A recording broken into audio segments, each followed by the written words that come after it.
दोस्तों, लॉर्ड मैकॉय मैकॉनले के द्वारा दी गई शिक्षा नीति का आज के वक्त में कोई मोल है क्या? इस बदलती हुई डिजिटल दुनिया में नौकरी जो वास्तविकता के धरातल पे सिर्फ टैलेंट को मिल रही है, क्या उसमें A+B² या अमेरिका का पहला राष्ट्रपति कौन था, इस रद्दी को पढ़ने का कोई मतलब है? अगर आप जनरल नॉलेज में 96 लेके भी आगे तो इस शिक्षा का क्या मतलब है? जहां पे आपको एक आईटी कंपनी में यह पूछा जाता है कि आपको कोडिंग आती है, आपको यह नहीं पूछा जाता कि भाई A+B² जानते हो। इस शिक्षा पद्धति में क्या मूलभूत बदलाव की आवश्यकता है? हमने पैंडेमिक सिचुएशन में लाखों लोगों ने जो नौकरियां खोई हैं, क्या अब व्यापक शिक्षा नीति में बदलाव की जरूरत है? इस वक्त किस प्रकार की नौकरियां आपको मिलेगी भविष्य में, और क्या आप भविष्य के लिए खुद को तैयार कर रहे हैं? यह एपिसोड राजनीतिक नहीं है, यह एपिसोड आपसे जुड़ा है। दोस्तों, मेरा नाम है अभिषेक तिवारी और आप देख रहे हैं द अभिषेक तिवारी शो।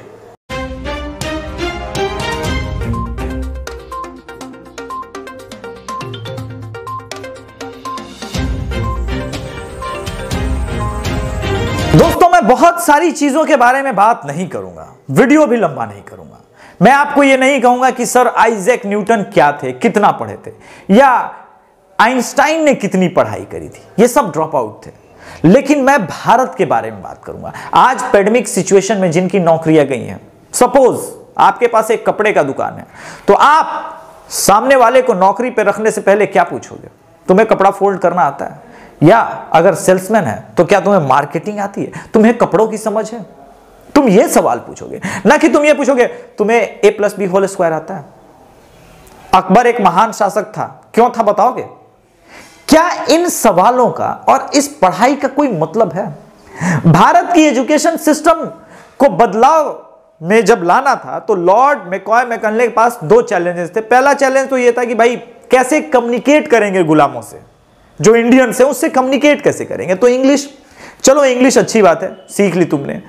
अब उनको ऐसा सिखाया जाए कि वो तुमसे सवाल जवाब नहीं करे, सिर्फ जो बोला जाए वही करे। इसके लिए उन्होंने सिविल सर्विसेज वगैरह की तैयारी करने वालों को एक अलग तरह का सिलेबस दिया, ब्रिटिश एजुकेशन सिस्टम, और भारत की वैदिक सभ्यता, वैदिक कल्चर को खत्म कर दिया। अब छोटा सा उदाहरण देता हूं, आप चौंकिएगा मत।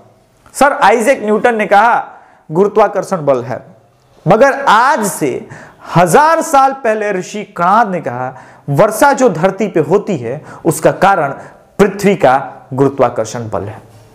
जी, वर्षा की जो बूंदें धरती पे बरसती हैं उसका कारण गुरुत्वाकर्षण बल है। यानी सेव वाली थ्योरी उन्होंने नहीं दी, कोई और थ्योरी दी थी, पर आपने ऋषि कणाद को पढ़ना छोड़ दिया है। भारत में वैदिक कल्चर को जिस प्रकार से डिस्ट्रॉय किया गया, आप नालंदा यूनिवर्सिटी चाहते हैं, आप तक्षशिला विश्वविद्यालय चाहते हैं, पर आप भूल गए कि उसमें यह नहीं पढ़ाया जाता था ना।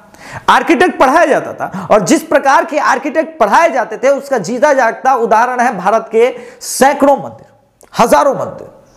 लिपाक्षी को तो आपने देखा होगा कि एक सेंटर पिलर पे सारे पिलर ऊपर उठे हुए थे और सेंटर पिलर पे पूरा मंदिर टिका हुआ था। यह आर्किटेक्ट किसने पढ़ाया था उनको? लॉर्ड मैकॉय मैकॉनले? नहीं। और क्या ऐसे लोग बेरोजगार हो सकते हैं? कभी नहीं हो सकते, क्योंकि इनके अंदर जो कॉन्फिडेंस था। आज तो मैं आपसे एक मूलभूत प्रश्न पूछना चाहता हूं। आप अपने बच्चों को पढ़ाने के लिए 10,000 रुपए का ट्यूशन फी और 10-15 हजार रुपए स्कूल में मंथली फी देते हैं, और कुल मिलाकर जब तक आपका लड़का 12th पास आउट होता है 5 से 7 लाख रुपए इस एजुकेशन सिस्टम में खर्च कर चुके हो। इससे बढ़िया तो आप अपने बच्चों को सिर्फ कोडिंग सिखाते ताकि वो एप्लीकेशन बनाता और पैसे कमा लेता डिजिटल मार्केटिंग के थ्रू। कॉन्फिडेंस।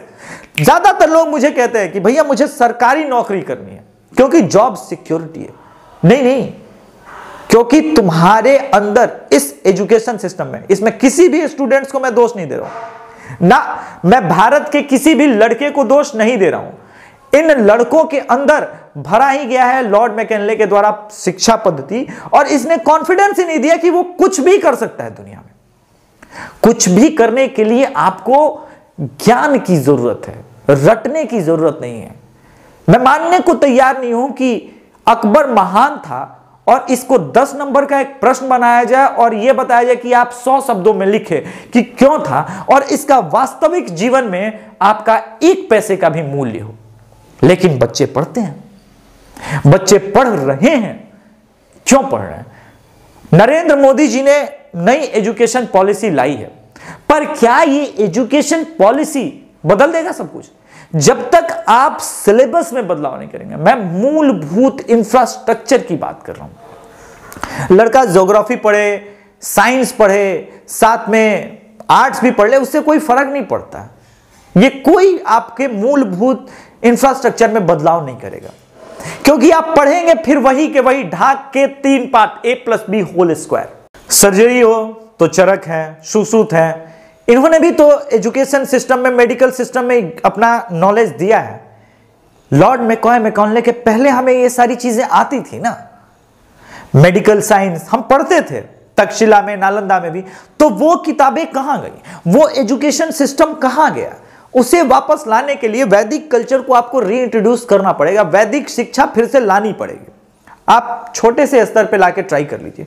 अगर आपको लगे कि वो लड़के ज्यादा बेहतर रेशियो दे रहे हैं, बेहतर टैलेंट प्रोड्यूस कर रहे हैं, आप एक तरफ MBA कराइए और जो वैदिक कल्चर की जो पद्धति है उसके अनुसार जो इस देश में व्यापारिक संगठन संरचना की जो बात होती थी उसको पढ़ाइए।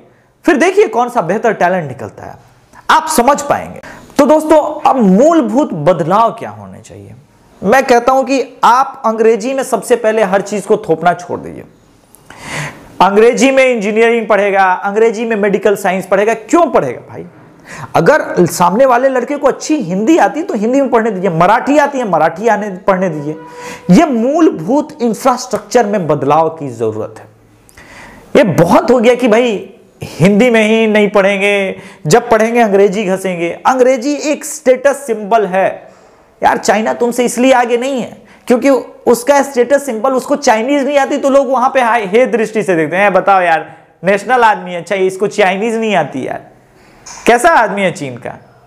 सोचा है आपने कि इस तरह की भावना आ सकती है किसी के अंदर? अच्छा तुमको हिंदी नहीं आती, तुम भारतीय हो? अबे यार बेशरम आदमी, तुम भारतीय क्यों कहलाते हो? यहां लोग प्राउडली बोलते हैं okay I don't know Hindi actually that much, so I am not very good in Hindi.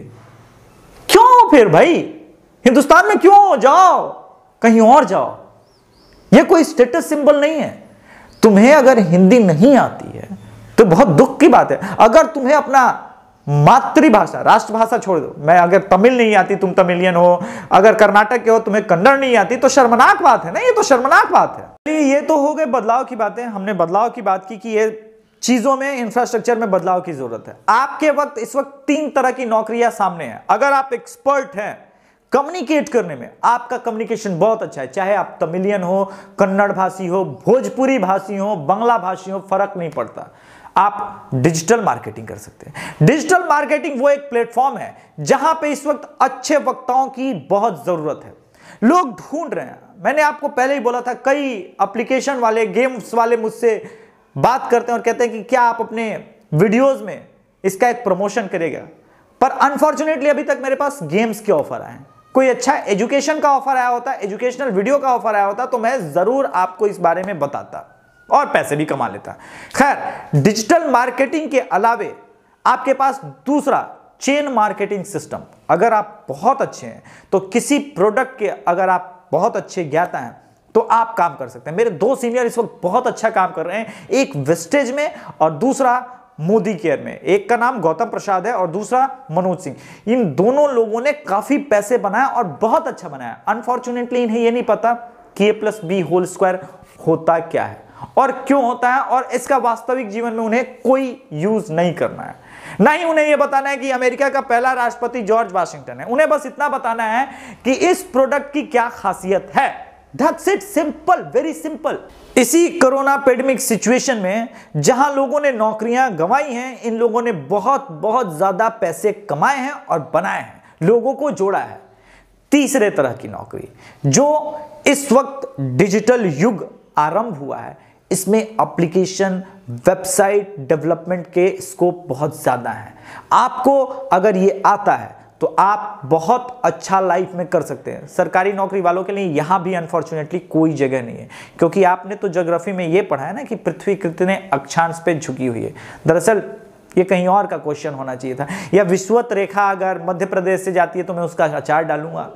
खैर, वास्तविकता के धरातल पे अगर आप देखेंगे ना, तो ये जो मूलभूत प्रश्न ज्योग्राफी में, इतिहास में आपसे पूछे गए थे, इसका कोई इस्तेमाल नहीं। इसका आप खुद अपने जीवन में आप देखेंगे एक बार, तो आपने क्या इस्तेमाल किया है आपको समझ में नहीं आए। और इतना लंबा लेंथी सिलेबस और लाखों रुपए इन्वेस्ट करने के बजाय अगर आपने 7-8 लाख रुपए अपने बेटे के जो है ब्रेन के डेवलपमेंट पे या कहीं और इन्वेस्ट किया होता, तो बाकी पैसे डाल करके आप अच्छा बिजनेसमैन बना सकते हो, वो अच्छी कंपनी चला सकते हैं। आप ओला का उदाहरण ले लीजिए या ओयो रूम्स का उदाहरण ले लीजिए, इनमें से किसी को भी a+b² के फॉर्मूले से फर्क नहीं पड़ता। क्रिएटिव सोच, और क्रिएटिव सोचने के लिए क्रिएटिव एजुकेशन सिस्टम में बदलाव की जरूरत है। चौथे तरह की भी नौकरी आपका इंतजार कर रही है, और जिनके पास हुनर होगा वो भी इस नौकरी को जबरदस्त रूप से ग्रैब करेंगे। मैं यूट्यूब, फेसबुक के ऊपर एडवर्टाइजमेंट की बात नहीं कर रहा हूं, मैं खुद एक अपने आप में सोशल मीडिया डेवलपमेंट और उसमें काम करने वाले लोगों की मैं बात कर रहा हूं। इस प्रकार की जिनके पास कोडिंग का पक्का नॉलेज होगा, वो बहुत अच्छा लाइफ में करने वाले हैं भविष्य में। और ये अकबर महान था वाला शासक एजुकेशन सिस्टम बहुत बहुत बहुत ज्यादा आउटडेटेड हो चुका है। आपको याद कीजिएगा, आप हर 1.5 महीने में, आप सबके पास स्मार्टफोन है ना, आप सब स्मार्टफोन भी अपडेटेड कर देते हो हर 2 महीने में। पर यहां तो एजुकेशन सिस्टम अपडेट ही नहीं हो रहा है, 1947 से चला आ रहा है, बस चला आ रहा है। अकबर महान था, आपने मान लिया, हाँ महान था, मैं क्या करूं उसका, क्या करूं उस महानता का जो मेरे बेटे को नौकरी ना दिला सके।